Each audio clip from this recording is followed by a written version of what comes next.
What's up, everyone? Welcome to Bilbrons and Dragons. I'm your host, Bilbron Bafflestone. So today we're having another episode of my Deep Dive series. Today looking at the new spells from Fizban's Treasury of Dragons. I don't know if you've heard, but I like me some good spells. So very excited to dive into these new offerings and see what we've got. So without further ado, let's take a look and break this down. So as a reminder, I have a pretty simple rating system of superior, good, average, poor, and inferior, or 1 to 5 stars. And we're going to do this level by level. So starting at second level, we have Nathair's Mischief, which is a control spell with a movable AoE. You can move it up to 10 feet per round with no action required, and the AoE is a 20-foot cube. So 4 expected targets, and pretty much what you'd expect out of a second level spell. So it's a random save equals nothing spell, and it inflicts a random effect, either charmed, blinded, incapacitated, or difficult terrain. And all of these effects have a duration of only 1 round until the start of your next turn. And the effects are okay. They're balanced with some variance in that incapacitated is a superior effect, in my opinion. You never turn down an incapacitation. Makes them drop concentration and super vulnerable. Charmed and blinded are okay. They're decent. Blinded is the better of the two for sure. And difficult terrain is terrible. It's basically only going to take them 1 square of moving through that to get out of it. So, yay, you took off 5 feet of their movement. But still not a bad package overall. And, it's that random thing that makes it appealing to certain players, right? Do be aware that friendly fire will be an issue. It would be a way better spell if it didn't have to worry about that, of course.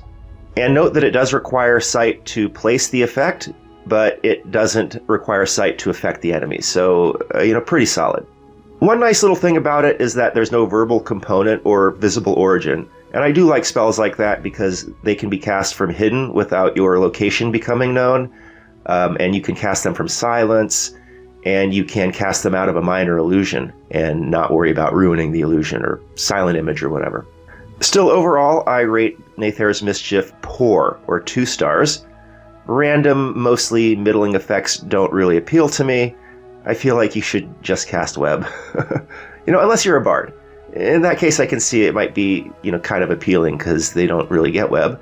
And it is a fun role-playing spell, of course. I mean, if you're that sort of character, by all means, take it. I mean, it's not that horrible, but strictly in terms of combat mechanics, I think it's a poor. Next, second level spell we have is Rime's Binding Ice. And this is a combination damage and control. And those are always pretty good. Decent damage, 3d8, and save for half, which is par for the course at this level, although the con save part's not great. And it is a control with a decent AoE. 30-foot cone, you're going to get 3 expected targets.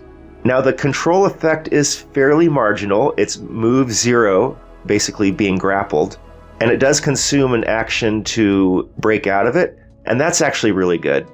Note that it will technically prevent an enemy from using the dodge action, and it is pretty solid against flying enemies, because that'll drop them to the ground, they'll take falling damage, and then they can't fly back up until they use an action. Although, of course, they can just use an action on their next turn and then fly back up again. So use that round wisely. Now, the main problem, of course, is that a cone is not ideal. It forces the caster to be close to the enemies, and while that is okay for some builds, it's only available to wizards and sorcerers, and those are not one of those builds. So unless you're multi-classing, or unless you're an Eldritch Knight or an Arcane Trickster, it doesn't make too much sense to me.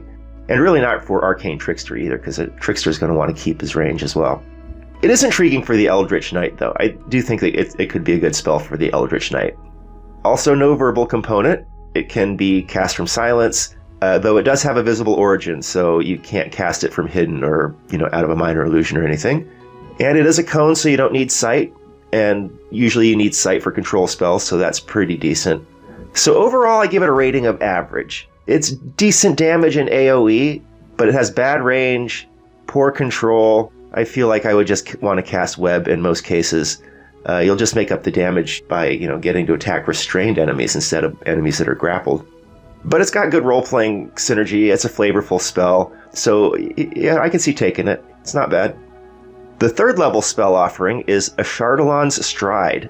And yeah, now we're talking. Bonus action cast, which is always nice. And the effect is move plus 20 and do not incur opportunity attacks. Oh my goodness, that is really good. It's like mobile but better, and you can stack it with mobile. On top of that, it does a ton of damage. You do automatic damage just by passing by someone. No save or anything. It is fire damage, which isn't the greatest, but most of the time it's good. And it upcasts amazingly. Like, if you upcast this, the damage levels can get redonkulous. Because you're moving at least 50 feet. You can run by a lot of people. And to automatically inflict that much damage to that many people, the dice are going to really add up quickly. Just hitting them with that every round over and over. Oh, so good. It also affects objects. And that's pretty rare out of spells in 5th edition. There are not that many that target objects. So yeah, the property damage potential here is immense. Which can be good or bad. Obviously, you don't want to burn up your own home or your client or anything like that. So it does put a limit on the appropriate environments, but in most cases, I think it's good. A net positive for sure. So I give Ashardalon's Stride a rating of superior. I see nothing here but awesome sauce. Pair it with a fairy and bring a whole new meaning to the phrase fairy fire. The 4th level spell is Raulothim's Psychic Lance, which is a single target damage plus control spell, which hits the intelligence save, so that's pretty elite. And it does solid damage. 7d6, save for half is always nice. Psychic damage is a good damage type. And the control part is excellent. Incapacitation for 1 round is always fantastic. It forces them to lose their concentration, and it makes them quite vulnerable. So that's not bad. I always like to see damage plus control. It's great with twinned spell metamagic option to get 2 of them, and it's fantastic for 10th level enchanters who get to split their enchantment and get 2 targets. Now, it does require sight to use, which I hate out of an attack spell, but it does have this weird thing where it works without sight if you know the name of the person. And that's pretty interesting, actually. It's unique for sure, and it rewards gathering intel. I like that. I mean, remember, I'm a guy who is attuned to a helm of telepathy. It does have a visible origin, so you can't cast it out of a minor illusion or anything. So I give Raulothim's Psychic Lance a rating of average plus, or 3.5 stars, for normal casters. But I give it a rating of good plus, or 4.5 stars if you are an enchanter. And I give it a rating of good, or 4 stars if you are a sorcerer or have metamagic adept. It has solid effects, but it seems a little bit more like a 3rd level spell to me. And maybe it's a bit more appealing if you're a bard, because I know they don't get much in the single target damage department.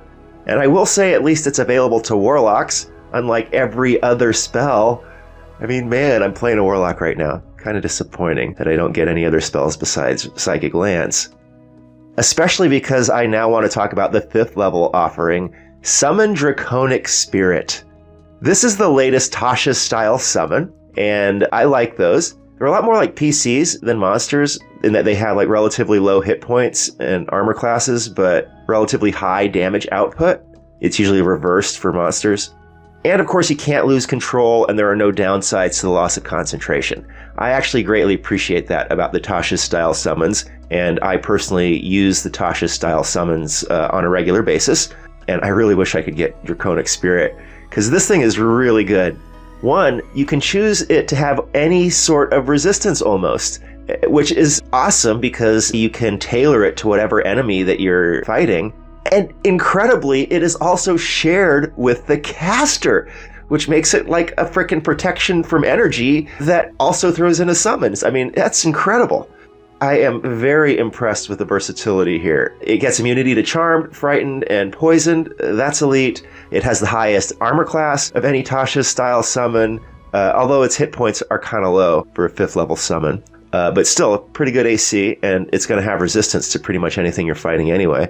Then it gets 30-foot blind sight, which is elite. It's the only Tasha's summon to get it. It has excellent range, and it's just a really great combination with heavy obscurement to get a very powerful combat advantage. I mean, man, blind sight is so good. But there's more. It has a 60-foot fly speed, which is elite. That is the fastest fly speed of any Tasha's style summon. And it has a 30-foot swim speed, which is also elite. I mean, if you ever have to fight underwater, you're going to want something whose attacks are not impeded by not having a swim speed. And it's the only Tasha's style summon that gets one, besides Summon Elemental, the water version. So yeah, but oh, there's more. It also gets an extra attack relative to others' Tasha's summons. And it's a breath weapon with an AoE of 30-foot cone. That's pretty good. Expected 3 targets per round, doing like 7 damage to each one. That's on top of the, 2 or 3 attacks it's going to get normally. Now, those attacks are non-magical piercing, which definitely isn't the best. If you can get an insignia of claws to pair up with that, that's a really nice add. But still, the breath weapon is really good. I mean, this summon is fantastic. It's also the only Tasha's summon available to sorcerers, so yay sorcerers, and boo warlocks, because warlocks don't get it. So Bilbron Dowlockstone's not going to be able to cast it. Obviously, by the way, I've been gushing over it. I give this spell a rating of superior, 5 stars. It is definitely the best of the Tasha's style summons. I mean, it blows the doors off of Summon Fiend, and that's 6th level. The 6th level spell offering is Fizban's Platinum Shield. Bonus action cast is always nice. You can swap targets with a bonus action, and that's pretty good.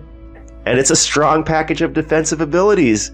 Y'all know that I am a defensive-minded player, so I love a good defensive spell. And if you're fighting a dragon or something similar, like a worm or, stuff with breath weapons and stuff like that, yeah, it's a nice stack. Half cover, you get that bump to AC and dex saves. You get damage resistance, which is elite. It's only against, the 5 standard elements. It's kind of weird how a Summon Draconic Spirit gets the choice of all of them, but Fizban's Platinum Shield doesn't, but hey, whatever. It's still pretty good. And evasion is elite versus breath weapons and stuff. So yeah, I like it. I give it a rating of good, or 4 stars. It's not one that I'd want to carry all the time, but it's excellent in the right scenario if you have intel and you kind of know what you're going into. And it's a great one to have on a scroll, just in case a worm pops up. You can be like, yeah, here, baby. Pair it with a stone shape or some other kind of concentration-free ultimate defense, and then you can buff one of your allies, and that's always good. Finally, we get a 7th level spell offering, Draconic Transformation. So it's a bonus action to cast, so yeah, that's always nice. And it confers blind sight to the caster. That is elite. I love blind sight, and to be able to get it through spell is great, because this is literally the only spell in the game that can do it. Unless you do the shape-changing stuff, but who wants that? You want a spell that gives you blind sight, and here it is, so that's great. Obviously, you're going to want to pair it with heavy obscurement somehow and really take advantage. And then you get a 60-foot fly speed, so that's elite. And then you get a fantastic breath weapon offense. It only consumes your bonus action every turn. That is so good. And it's a 60-foot cone. That is great too. You can expect to hit 6 targets. So the only thing that disappoints me a little is that it doesn't confer any resistances. But yeah, it's still good plus in my opinion, or 4.5 stars. Just amazing versus mobs, pouring out a ton of area of effect damage with great maneuverability and blind sight. Yeah, that's a great stack. Now that said, it's only 4.5 stars and not superior at 5 stars because a 7th level is just a tad high, I think, without resistances conferred. Maybe that's just my defensive mindedness and bias showing, but it seems more like a 6th level spell to me, right? Like right around Tensor's and Tasha's Otherworldly guys. Still, 4.5 stars is really good. This is a really good spell. So that's it. That's my assessment of the new spells from Fizban's Treasury of Dragons. I think there are some really strong and fun additions here. I'm really, really happy with Fizban's Treasury of Dragons. This is Dungeons & Dragons, baby. Let's get the dragon flavor out there. And it's been a long time coming. I mean, I feel like if your name is Dungeons & Dragons, lead with that. That's just me. But very happy to see these spells. Man, I'm really looking forward to eventually retiring Bilbron Dowluckstone and rolling out a new character. And I might just have to take something that can cast these spells. We'll see. I'm hoping to maybe switch out characters every 6 months or so to keep my storytelling series fresh. But we'll see how it goes. In any case, thank you so much for watching. Let me know what you think in the comments below. And this has been Bilbron and Dragons. I'm your host, Bilbron Bafflestone. See you next time.